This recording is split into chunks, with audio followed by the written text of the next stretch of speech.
Hello, everyone. I'm Tanya Rivero. Thank you for joining us. We begin this hour with an exclusive CBS News interview with President Trump. Our senior investigative correspondent, Catherine Herridge, spoke with the president on several issues, including the coronavirus pandemic, as well as social and racial justice reform. Let's talk about George Floyd. You said George Floyd's death was a terrible thing. Terrible. Why are African Americans still dying at the hands of law enforcement in this country? And so are white people. So are white people. What a terrible question to ask. So are white people. More white people, by the way. More white people. Hi, Catherine. Welcome. So great to have you with us. So there is so much going on in the nation right now, primarily as coronavirus cases surge across the country. Did you talk with the president about whether he is formulating a consistent message as to how we should be combating the virus? Well, Tanya, we began with the president's weekend trip to Walter Reed, where he wore a face mask publicly for the first time. And I asked him whether he was sending a message. And when I pressed him further, he said people should follow the guidelines from the CDC as well as those of their governors, and that he is okay with mask wearing. He refused to say that his position has evolved over time, but that he feels very comfortable telling people to wear masks as they see appropriate. We also asked him, I think, about the issue that is so pressing for families across this country, because we're just about a month away from the traditional open of the fall semester. And here's that exchange on school openings. The Los Angeles School District is the latest and one of the largest in the country to say they're not going back to school in the fall. Mistake. What do you tell parents and teachers who feel that it's unsafe to go back? I would tell parents and teachers that you should find yourself a new person, whoever's in charge of that decision, because it's a terrible decision. Because children and parents are dying from that trauma too. They're dying because they can't do what they're doing. Mothers can't go to work because all of a sudden they have to stay home and watch their child, and fathers.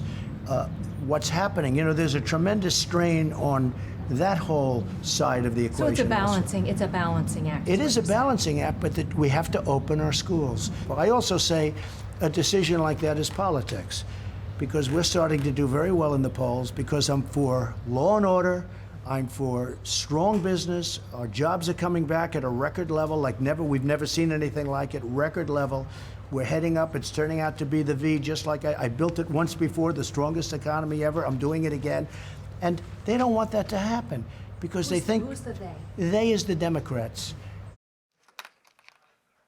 I also asked the president about the testing issue, and a new report today from one of the major labs here in the United States that the average wait time is about 7 days to get your results back. And the president told me that he's in favor of expanding what I would describe as fast-track testing results. These are rapid tests. They're not as accurate as laboratory tests, but you can get results on these on-site testing sometimes within 45 minutes to an hour, Tanya. And Catherine, some of the president's critics are claiming that he instigated a so-called culture war in response to Black Lives Matter and some of the other movements that have been going on in this country. You touched on this with the president in your interview. What is his view on the matter?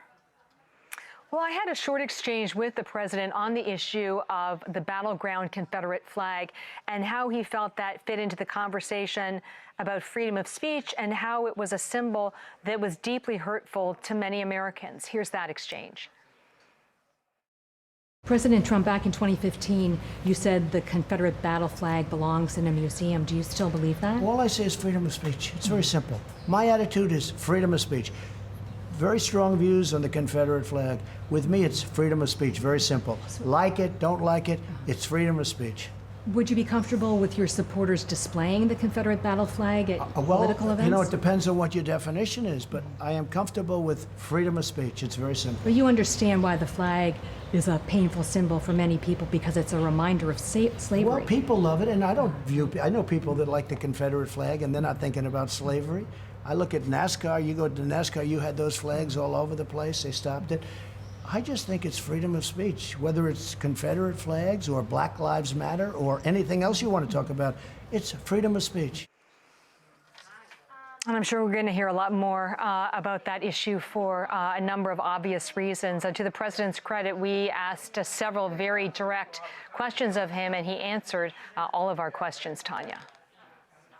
Indeed. And Catherine, you know, there's still speculation that a phase 2 trade deal with China could be on the horizon.